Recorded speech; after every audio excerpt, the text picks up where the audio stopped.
Why do I think the character of Thor resonates with audiences around the world? I think because he has evolved over the years, much like all of us. There's a growth within each film and a new experience. And he has learnt things about himself and changed and matured.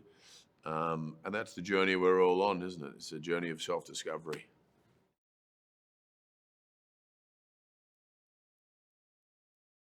Yeah, the reflective nature of Thor. I think, look,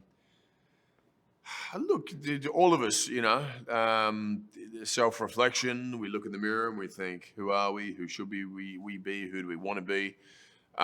There's a constant question we all have faced, as is Thor. And I think what he's learned over the years is to stay true to who he is. And although he wants quieter moments and wishes for peace and serenity, the universe calls upon him for his support, and he is in servitude of others. And when the call is made, he answers and off he goes.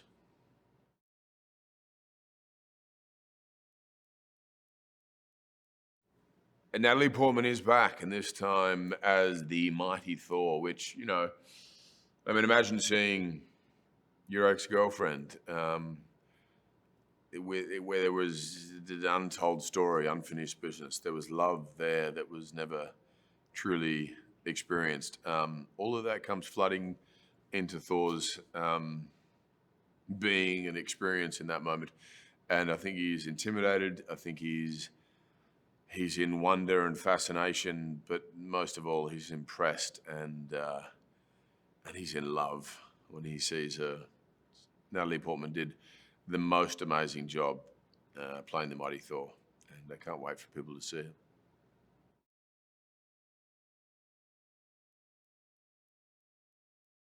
The villain in this film, played by Christian Bale, he plays Gore the God Butcher, and it has rated as the highest tested villain in the MCU. And man, he was impressive. The first time he walked on set, I was blown away. I was intimidated. But what was most impressive is underneath the villainous nature of what he portrayed on screen, there was a vulnerability too. There was an accessibility there through the nuanced empathy, that he had, that was, and also was asked of an audience.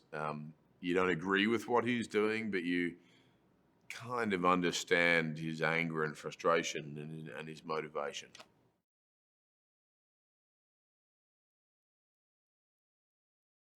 Russell Crowe as Zeus, hilarious. What I really appreciated was the fact that he came in and was self-deprecating and kind of made a fool of himself in the most wonderful way.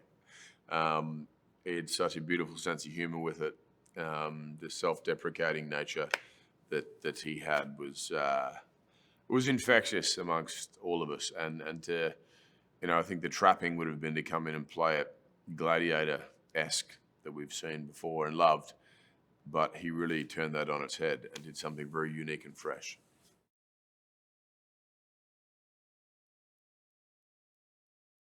Yeah, the volume's really interesting. It's a 360 LCD screen basically, and it's far more immersive than working traditional blue screen, green screen. You have the environment projected on those screens, and it is reflected back upon you.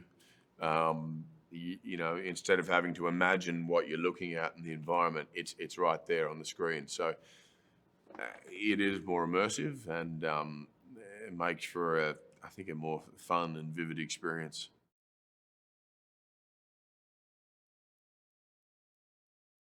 Yeah, Taika Waititi, since Ragnarok really changed the game, and both he and I discussed this at length about doing something very different and something unique, and he continues to push the envelope and raise the bar and keep audiences guessing, keep them on their toes.